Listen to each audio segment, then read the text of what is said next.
My father met my gaze and told me, "You'll understand one day," right before handing my brother the company I built from scratch. I left without a word, went to work for our largest client, and watched their dream business crumble without me. What does it take for a father to look at his own son, a son he once called his pride, and decide to quietly dismantle everything he's built? The look in his eyes was calm, detached, the kind of peace a man makes just before he plunges a knife into your back. My name is Ethan. I'm 33, and if you told me just 5 years ago that my own family would stab me in the back over the company I built from scratch, I would have laughed you right out of the room. He was my father, the same man who taught me to ride a bike, who helped me draft my very first business plan. You just don't expect that kind of betrayal from him.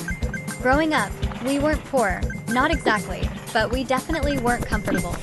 My dad was an accountant for a small logistics firm, and my mom ran a little flower shop out of our garage. And then there was Logan, my older brother. He was the golden child. Everyone knew it. Taller, smoother, always had the perfect thing to say to make people like him. Me? I was the quiet one. The kid who stayed up late sketching designs for products that didn't even exist yet. I wasn't great with people, not back then, but I had ideas. And I learned early on that ideas, they can build empires if you know how to sell them. After college, I started small, tiny, freelance consulting for logistics companies, then tech integration for shipping networks. I'm talking about working out of a rented storage unit, okay? It smelled like old paint and metal. I slept on a cot in the corner, ate instant noodles most nights. My father? He'd drop by sometimes, shake his head, and say, "Ethan, you're too stubborn for your own good. Go get a real job." But then the business started to grow, really grow. And suddenly, I wasn't just the stubborn one anymore. Now, I was the visionary. He started introducing me to his friends, my son, the entrepreneur. I didn't know it then, but those same introductions, they were feeding a resentment that would eventually tear everything apart. By 29, my company, Apex Logics, was pulling in serious numbers. We specialized in AI-driven logistics optimization for mid-sized supply chains. Basically, we made shipping cheaper and faster for companies who couldn't afford the big guys. I had 12 employees, most of them young, hungry, and fiercely loyal. We weren't massive, but we were profitable. The kind of profitable that gets noticed. And one person who was paying very close attention? My father. At first, it felt good, actually. Having him ask questions, show interest, even offer advice. Then, one day over lunch, he said, "You should bring Logan in. He's been struggling to find his direction, and it might be good for both of you." I hesitated. Hard. But I love my family, and Dad sounded so proud.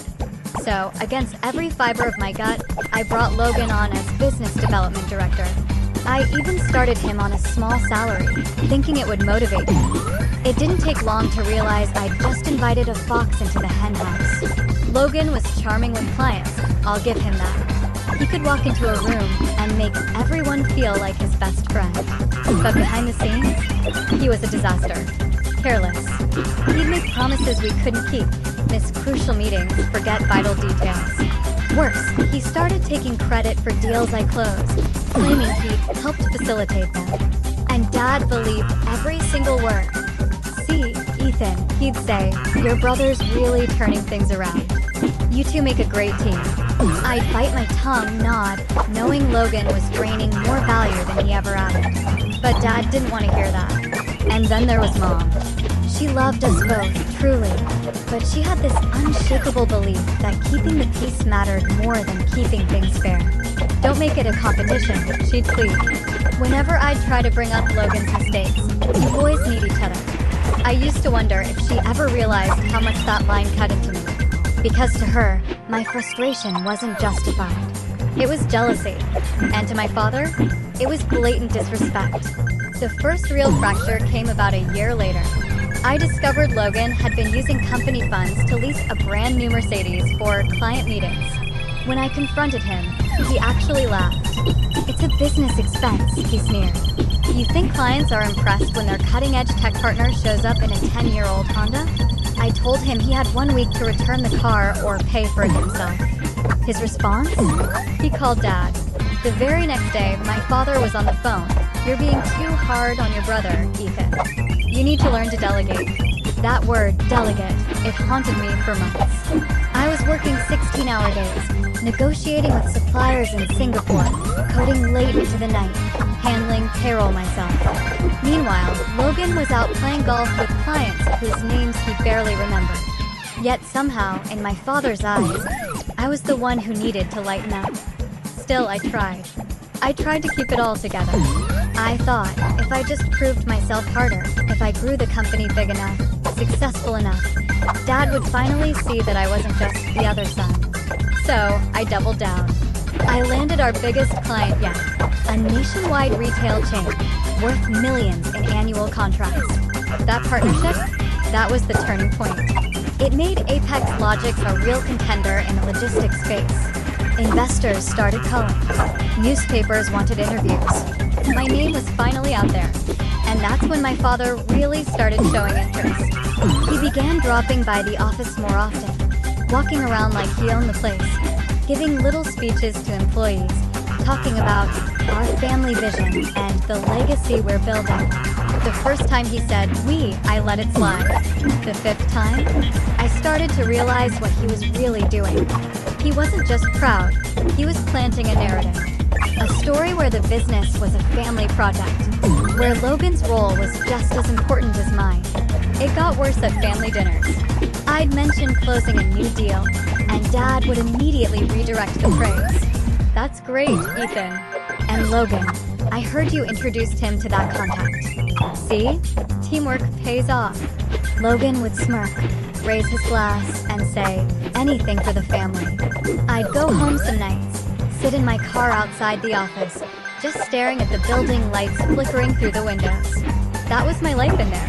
My sacrifice. My years of failure and grinding. And yet, somehow, it was slowly being rewritten as something we all did together. Then came the day everything shifted. It was a Sunday morning. My parents invited me over for breakfast. Nothing unusual, except the tone on the phone was different. Dad sounded formal. When I walked into the living room, Logan was already there, wearing that smug smile I'd grown to. Despise. Mom was nervously fiddling with her coffee cup. Dad cleared his throat. "Ethan, your mother and I have been talking. You've done amazing work with Apex Logics. Truly. But as the company grows, we need to think long-term. Legacy. Succession. Structure." I felt a cold knot tighten in my stomach. "Okay," I said. "What are you saying?" He looked me dead in the eye and said, "It's time to make Logan a full partner. Equal ownership." For a moment, I didn't even process the words. Equal ownership? Of my company? The one I started alone with nothing but a laptop and an overdraft bank account? I actually chuckled, thinking it was a joke. "You're kidding, right?" Dad didn't flinch. "No, Ethan. This isn't about ego. It's about family. About ensuring you both have a stake in what you built together." Logan leaned back, trying to look modest, but failing miserably. "It just makes sense, bro. You're the brains. I'm the people person. You can't do it all yourself forever." I turned to Mom, searching for even a flicker of disagreement, but she just looked down at her coffee. That silence. That hurt worse than anything else. That was the first time I felt something inside me start to crack. Not pure anger. Not even just betrayal. It was this dull, crushing realization that maybe I'd been naive the whole time. That I'd built my dream inside someone else's illusion. And I wish I could say that was the worst of it. But that was just the beginning. Because a few months later, my father called another family meeting. And what he told me next, that's the day everything truly fell apart. The day my father called that second family meeting, I already had a terrible feeling in my gut. I'd spent the past few months walking on eggshells, trying to manage a business that suddenly had too many cooks in the kitchen. Logan was a full partner, at least on paper. But I was still the one running every meeting, every project, enduring every sleepless night, desperately trying to keep our systems from collapsing under the weight of new contracts. Meanwhile, Logan was out there on social media, posting motivational quotes about entrepreneurship and family legacy, like he was some kind of visionary. He'd even tag me in his posts, proud to build something great with my brother. It was infuriating. But what could I say without sounding bitter? Everyone around me saw us as this dynamic duo. Dad made sure of it. He'd call me after reading Logan's posts and say, "That's great PR, Ethan. You should be grateful your brother's so good with people." I wanted to scream, "He's good at taking credit for my work." But I didn't. I told myself it wasn't worth the fight. The numbers didn't lie. Apex Logix was thriving, and I still had control. Or at least, I desperately hoped I did.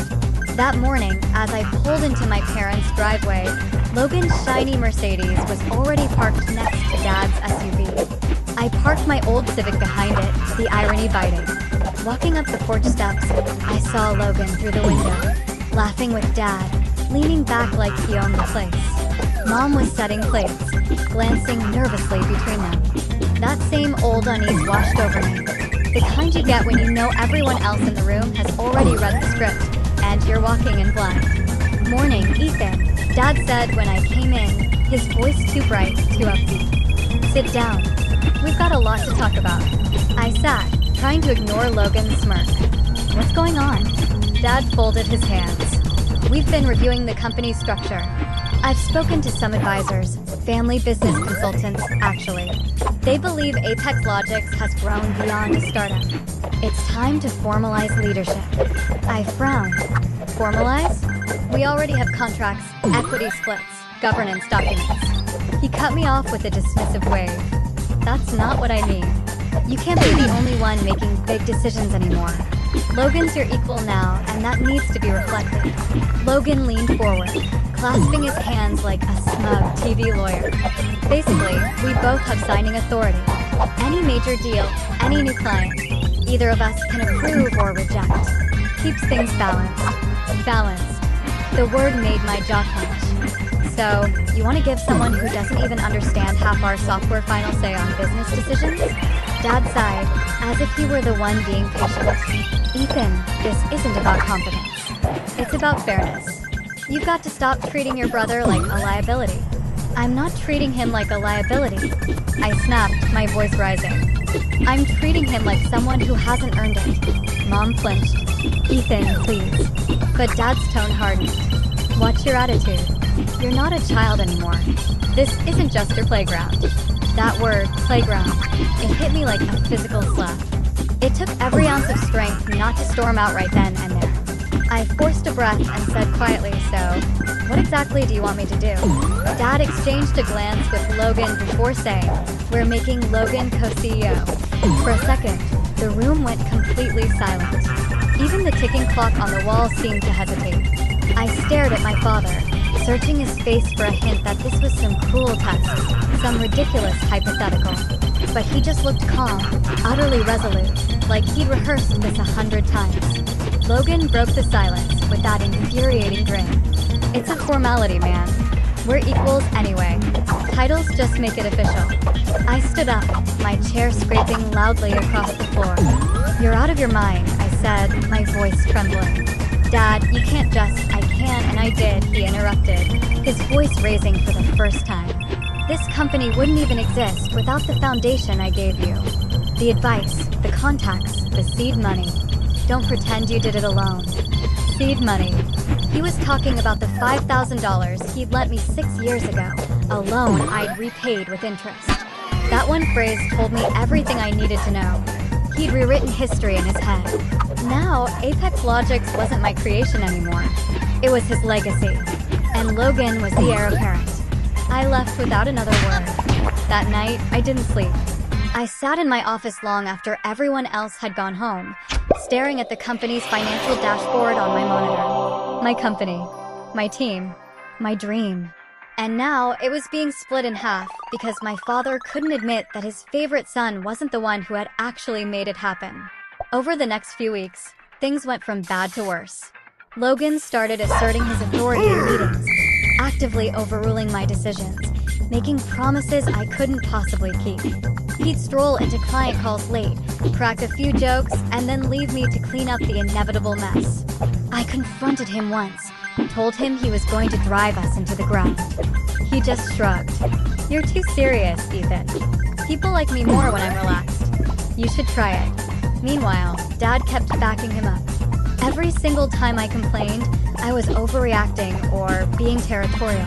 It was like living in a funhouse mirror version of my own life, where logic didn't matter and merit was replaced entirely by manipulation.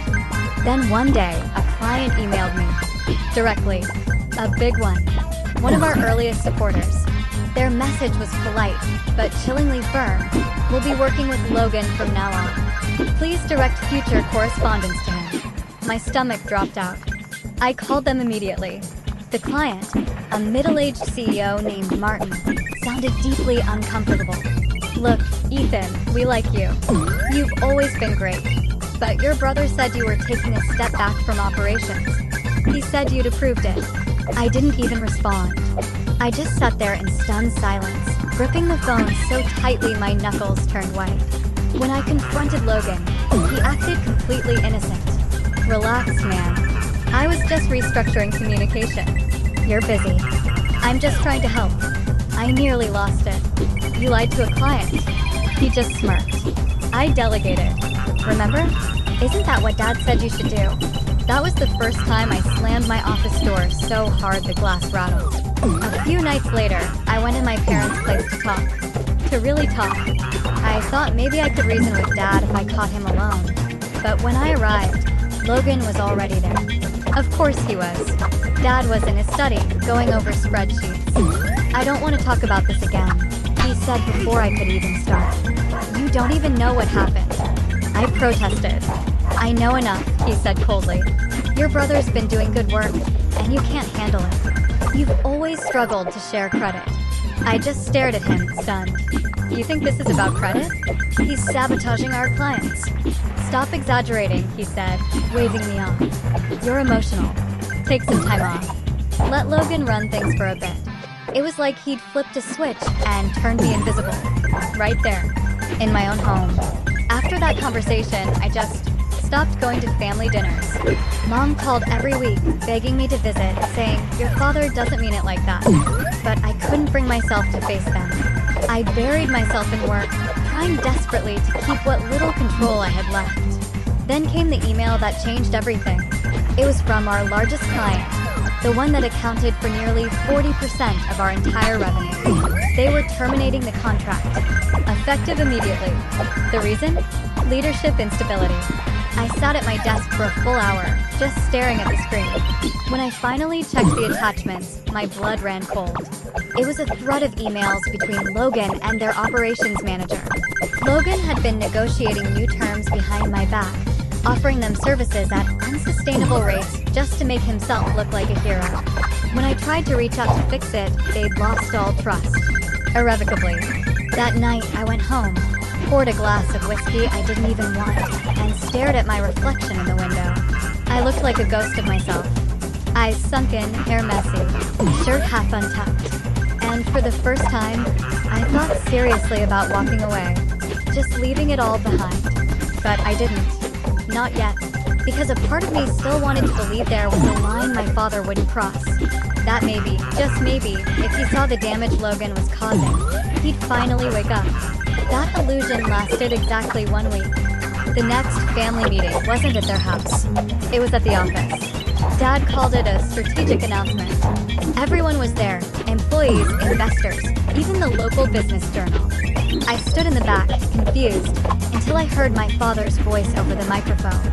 Effective today, he said, smiling proudly, I am pleased to announce that leadership of Apex Logics will transition fully to Logan Harrison, our new CEO. Ethan will be stepping down to pursue other interests. The room went dead silent. My heart stopped. I turned toward him slowly, barely registering the polite applause that followed. He looked right at me from the podium, steady, utterly emotionless, and said the words that would haunt me for the rest of my life. You'll understand someday. And just like that, everything I had built, every sleepless night, every risk I'd taken, it was gone. Just gone. When the applause died down, I just stood there, frozen. My father's voice kept echoing in my head, you'll understand someday. It wasn't just the words. It was the calm certainty in his tone. The way he said it, like he was imparting some great life lesson instead of gutting his own son in front of a room full of people. Everyone clapped politely, oblivious to the emotional massacre they'd just witnessed. Some even smiled at me, as if I'd been a willing participant in this transition.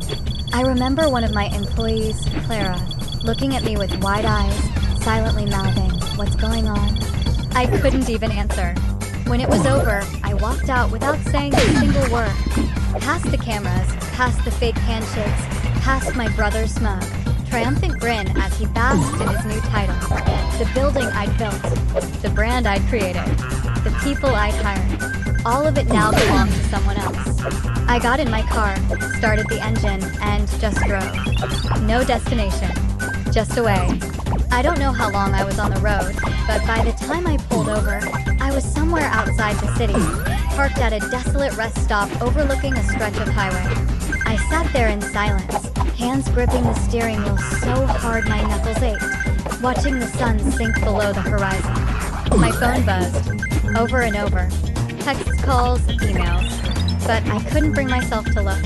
Eventually, I just turned it off and stared at the darkening sky. That's where I stayed until I fell asleep, slumped in the driver's seat like a stranger in my own skin. The next morning, reality hit me like a slow, suffocating wave. I didn't have a job. I didn't have my company. And technically, because I'd signed some of that family restructuring paperwork months earlier under pressure, I didn't even have ownership. My brother and father had quietly diluted my shares during one of those corporate maneuvers. I still had a small portion, but not enough to control anything. They planned this. Every single conversation about legacy and succession had been part of a meticulously executed, slow-motion takeover. I spent the next few weeks in a haze. I couldn't eat properly, couldn't sleep. I'd wake up at 3 a.m., heart pounding, flashes of that announcement looping endlessly in my head. I tried talking to Mom once, but she just avoided taking sides. "Your father's just trying to keep the peace," she said softly, her voice strained. "You know how he is. Maybe you can find a way to work together again." I laughed, a bitter, hollow laugh. "Mom," I said, "he took everything." Her voice trembled. "He didn't mean to hurt you." But he did, and he didn't even flinch. The weeks turned into months. My savings dwindled fast. I'd invested so much of my personal money into Apex Logics that my liquid assets were nearly gone. I rented a tiny apartment on the edge of town, the kind with thin walls and flickering lights, and tried to figure out what was next. For a while, I just didn't. I'd wake up late, scroll through job listings, and close the laptop halfway through. I wasn't ready to start over. I wasn't ready to pretend like what happened was normal. But here's the thing about hitting rock bottom. It doesn't announce itself with a fanfare. One day you just look around and realize there's nowhere left to fall. And once you know that, something strange happens. You start moving again, even if it's just out of pure defiance. For me, it started small. A former client reached out, one who'd left Apex Logics because of their management changes. He said, "Ethan, I don't care who's in charge now. You were the one who made things run." He needed help with a logistics issue, just a short-term consulting gig. It wasn't much, but it was something. I hesitated before saying yes, partly out of wounded pride, partly out of genuine fear that I wasn't ready. But that first day, I sat down with his team, explaining systems and solving problems again. Something clicked. It felt like taking my first breath after months underwater. Word spread, slowly, quietly. Within 2 months, I had 3 clients, all small businesses, all people I'd helped in the past who wanted me. Not the name Apex Logics. I worked from my tiny apartment at first, then from a co-working space downtown. I called the new venture Stratos Consulting. Something about that name made me feel like I was finally rising above the storm. It was nothing glamorous, not at first. I did everything myself. Coding, analytics, even client billing. But unlike before, I wasn't trying to impress anyone. I didn't have investors to please or a family to prove something to. It was just me and the work. And somehow, that felt profoundly peaceful. Around that time, I ran into Clara again, the same employee who'd looked at me in shock during that announcement. She'd quit Apex Logics shortly after I left. Couldn't stand working under Logan, she said, rolling her eyes. He's got charisma, sure, but no clue how the system works. She asked what I was doing now, and when I told her, she just smiled. If you ever need help, I'm available. I didn't realize how much I'd missed having a team until then. A month later, she became my first hire. From there, things picked up speed. More clients came in, mid-sized retailers, manufacturers, even a small airline. They all said the same thing. We don't want a flashy pitch. We want results. And results? Results were something I could deliver in my sleep. Within a year, Stratos had an office, 5 employees, and a growing reputation as the quiet powerhouse in logistics tech. But even as I rebuilt, the ache of betrayal lingered. Every success felt tinged with a persistent bitterness.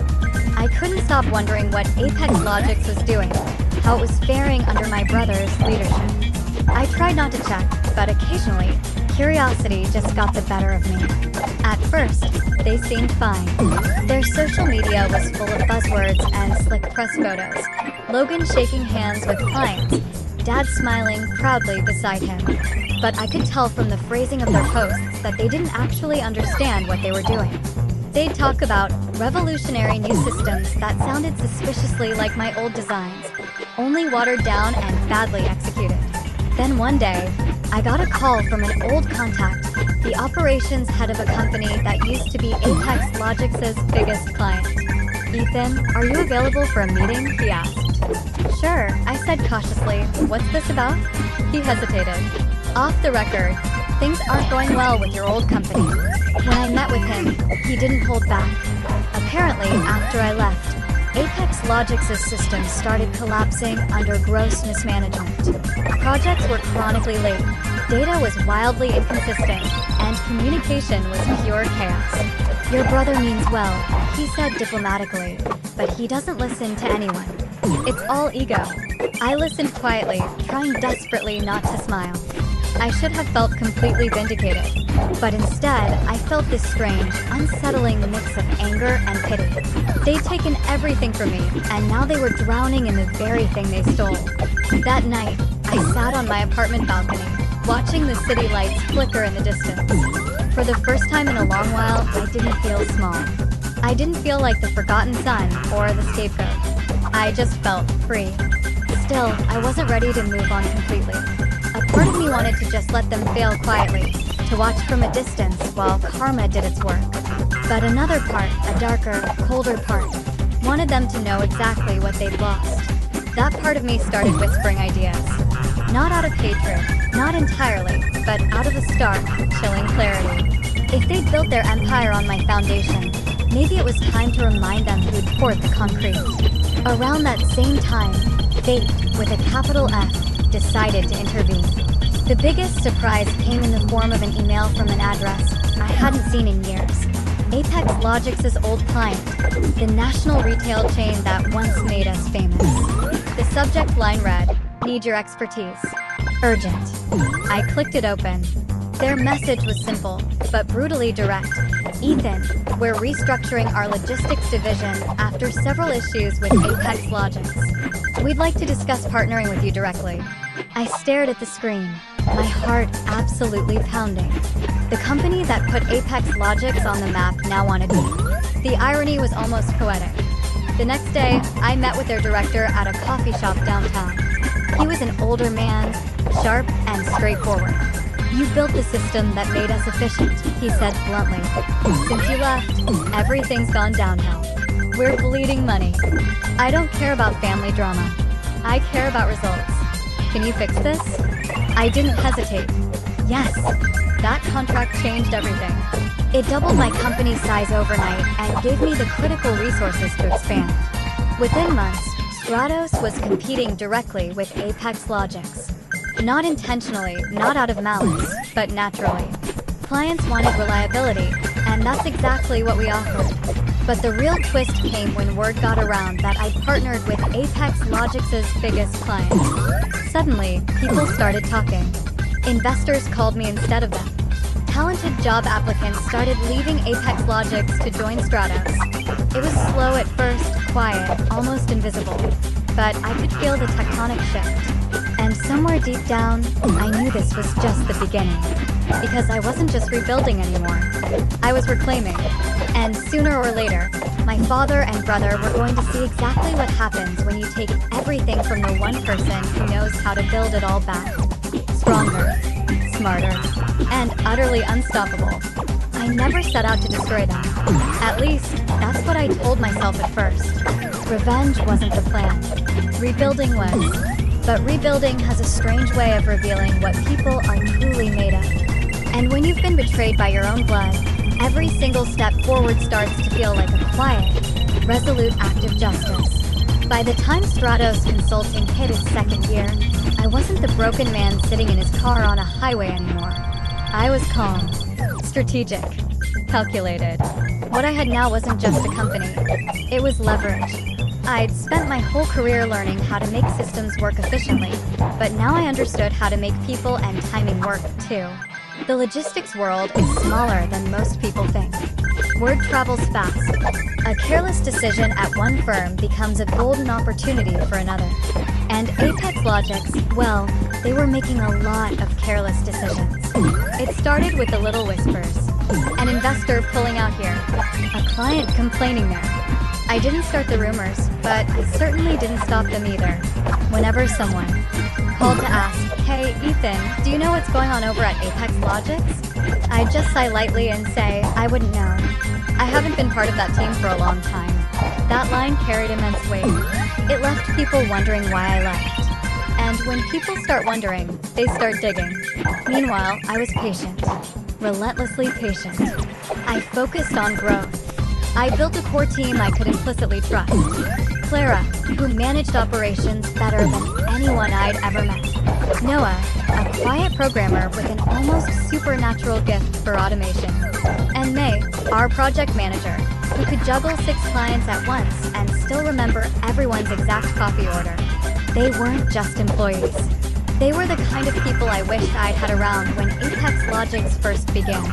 And they believed in what we were building, not because of ego, but because it was about pure excellence. But the more success we found, the more I realized something. Apex Logics' downfall wasn't a matter of if. It was a terrifying certainty of when. About a year and a half after my father's public betrayal, I attended an industry conference in Chicago. One of those events where every logistics company sends someone to shake hands and trade buzzwords. I hadn't planned to go, but one of our newer clients insisted. "You'll make good connections," he'd said. I figured, why not? When I arrived, I almost turned right back around. Because who was standing at the registration desk, laughing and charming the event staff? My brother, Logan. He looked different. A little older, slightly heavier, but still carrying that same self-satisfied, infuriating grin. He spotted me instantly. "Ethan," he exclaimed, arms wide like we were long-lost friends. "Didn't expect to see you here." I forced a thin smile. "Logan." He looked me up and down, clearly trying to assess how I was doing. "Still consulting, something like that," I said vaguely. He smirked. "Good for you. Keeping busy." I could tell he thought I was small-time, some freelancer scraping by. And honestly, I preferred it that way. Let him underestimate me. The less he knew, the better. Over the next 2 days, I watched him work the room. He was a master of appearances, suits tailored to perfection, firm handshake, practice charm. But when it came to the actual panels and Q&As, it was painfully clear he didn't understand half the technical jargon. I even overheard him on a call once, trying to explain their new cloud integration model, and he got so many terms wrong I had to step outside just to laugh. Still, what truly caught my attention wasn't his ignorance. It was his raw desperation. His company's booth looked polished, but their traffic was conspicuously thin. Their presentation materials bragged about partnerships I knew for a fact had already ended. And during one coffee break, I overheard him talking to a potential investor, promising major growth and a groundbreaking AI expansion that sounded suspiciously like the kind of thing I'd actually built years ago. That's when it hit me. Apex Logics was running on fumes. The next week, I started doing my homework. I called a few trusted industry contacts, read some scathing reports, and even had one of my team members dig deep into Apex Logics' public filings. The picture that emerged was far worse than I'd imagined. They'd grossly overexpanded. Their cash flow was dangerously shaky. And they were catastrophically late delivering on 2 major contracts, one of which was with a government logistics project.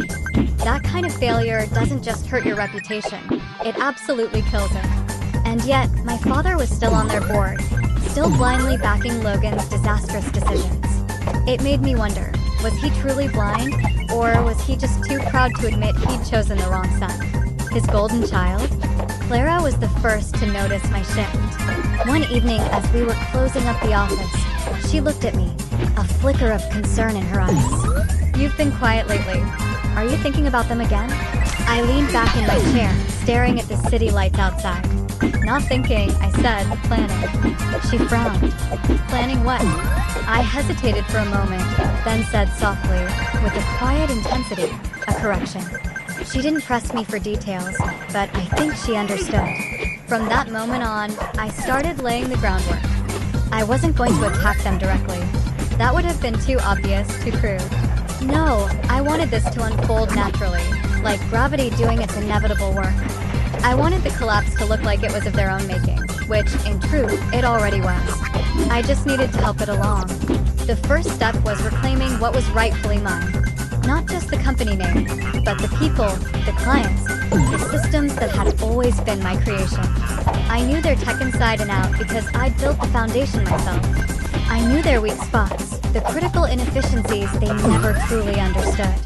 Through careful, subtle networking, I began quietly reaching out to some of Apex Logix's remaining clients. Not with aggressive offers, but with simple, pointed questions. How's your experience been lately?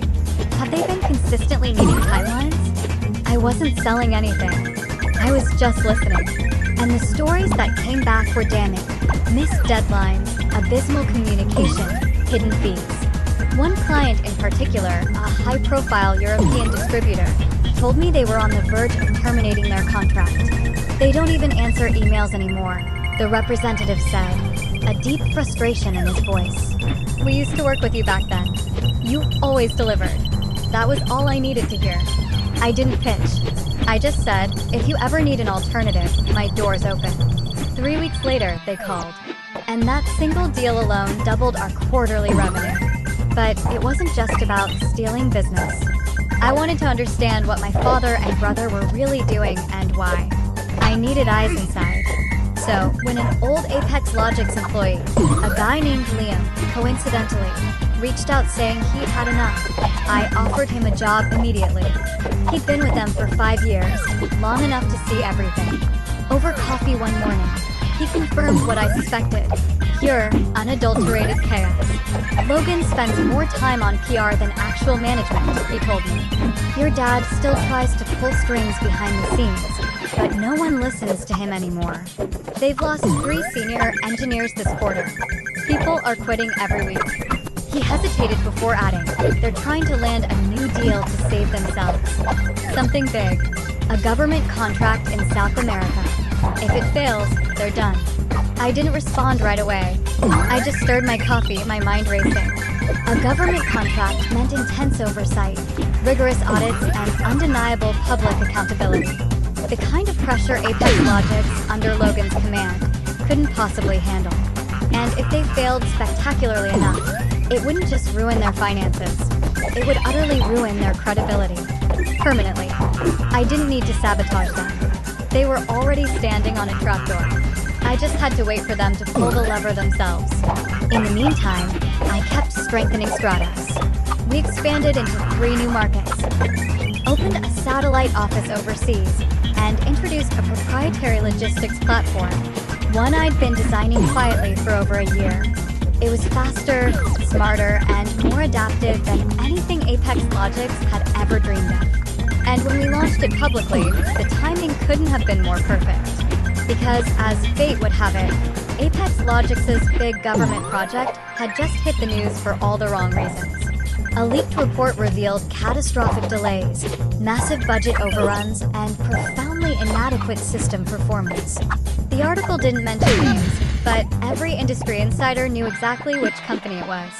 Within days, social media lit up with frantic speculation. Investors panicked. Clients pulled out en masse. And then, just like that, the calls started coming. Ethan, are you taking on new clients? Hey, I heard about what happened to Apex Logics. Can we talk? I knew you were the one holding that place together. Each conversation felt utterly surreal. The very same people who once congratulated my father and brother were now reaching out to me. It wasn't triumph I felt. Not yet. It was something quieter. Controlled. A chilling sense that the balance was finally, irrevocably shifting. One night, after everyone left the office, I sat alone in the dark, thinking about how far things had come.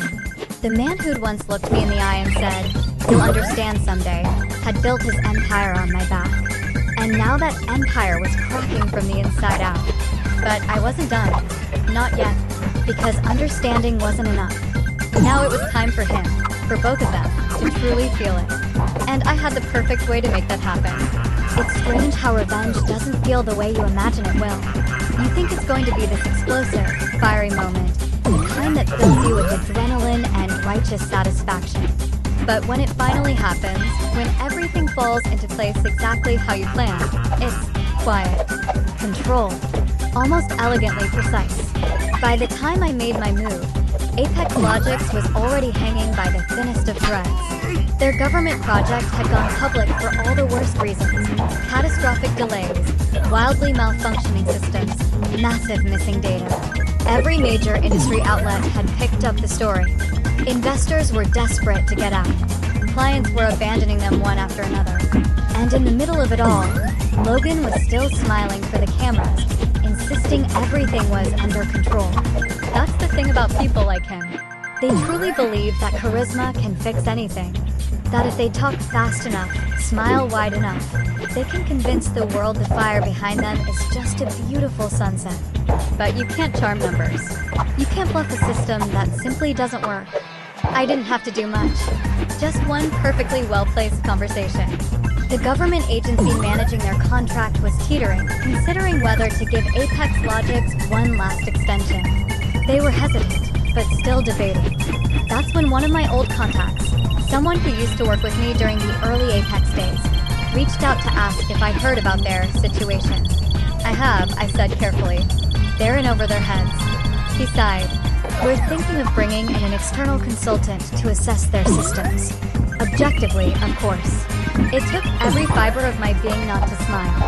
I could recommend someone, I said, keeping my voice neutral, but you should know. I designed those systems before I left. If you really want an objective assessment, I could help you understand what's wrong. There was a long pause on the line. Then he said, with an almost imperceptible shift in his tone, "You do that. Do it the right way." 2 weeks later, I was sitting in a conference room, laptop open, walking through the same architecture I'd built years ago. Only now, it was barely recognizable.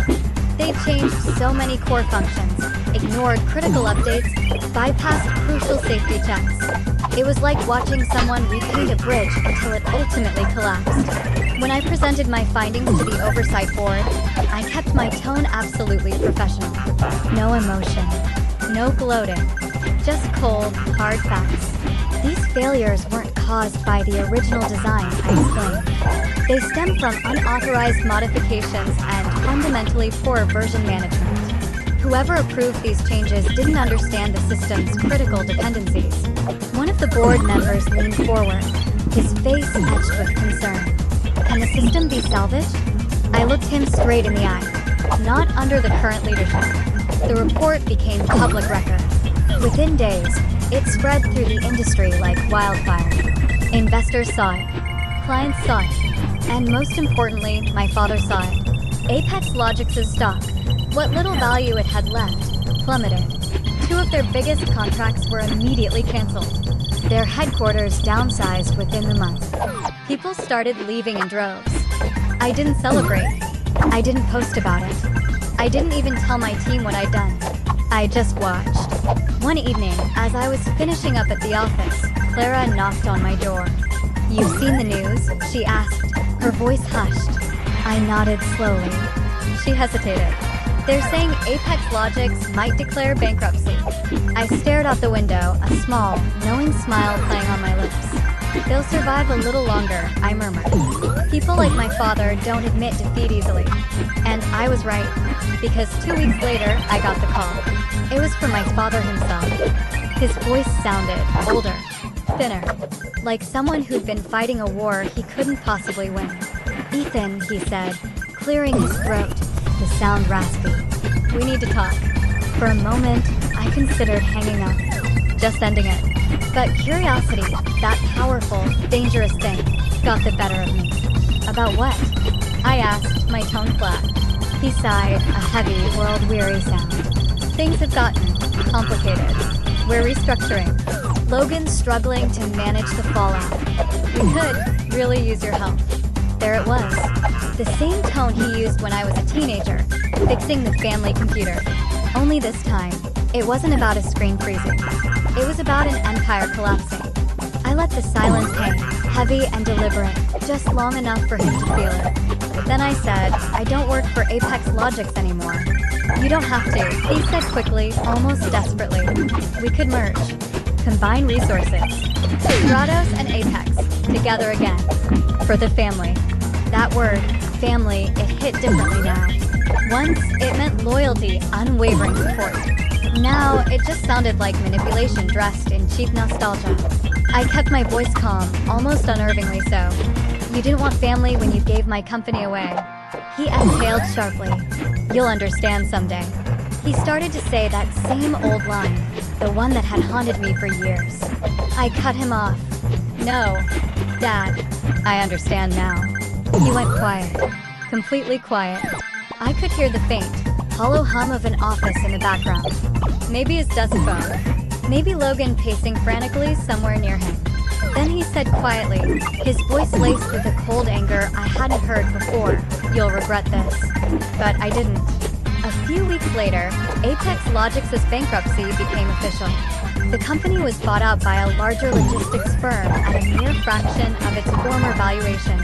Logan was stripped of his CEO title and relegated to a consultant role, which, from what I heard, lasted less than 3 months before they unceremoniously let him go. My father lost his board seat. The entire legacy he tried so hard to protect crumbled into dust. I thought that would be the end of it. But life has a way of writing the most perfect, poignant epilogues. One afternoon, I was meeting with a new client at a bustling downtown cafe. As I was leaving, I saw someone sitting alone near the window, head down, hair unkempt, a half-empty coffee cup in front of him. It took me a second, a jarring second, to recognize him. Logan. He looked up just as I was about to walk past. His eyes widened in surprise, then narrowed into something that wasn't quite anger, more like a raw, exposed shame, trying desperately to hide behind a veil of arrogance. "Ethan," he said, forcing a brittle smile. "Didn't expect to see you here." I stopped for a moment. We just looked at each other. The silence between us was impossibly heavy, filled with all the unspoken things we'd never said. "How's work?" I asked, my voice calm, almost detached. He gave a bitter, hollow laugh. "Work? Yeah, about that. Turns out investors don't love the whole failed government contract thing." I nodded slowly. That tends to happen when you promise things you can't deliver. He shrugged, feigning indifference. "You always were the detail guy. Guess that paid off." "It did," I stated. He looked away, his voice quieter now, tinged with something I couldn't quite place. "Dad's not talking much these days. Stays home mostly. Keeps saying he just wanted us to stick together." I didn't respond. There was truly nothing left to say. When I finally turned to leave, he said something that made me stop mid-step. "You got what you wanted, huh?" I looked back at him. "No," I said softly, meeting his gaze directly. "I got what I earned." And I walked out. That night, I drove out to the old Apex Logics building.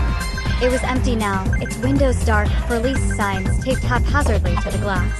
I parked across the street and just sat there for a while, watching the reflection of my headlights fade against the cold, metal siding. This was where it had all started, where I'd worked through nights on cheap coffee and boundless hope, where my father once said he was proud of me, where I'd learned that love without respect isn't love at all. It's control. I got out of the car and stood on the silent sidewalk. The air was cold.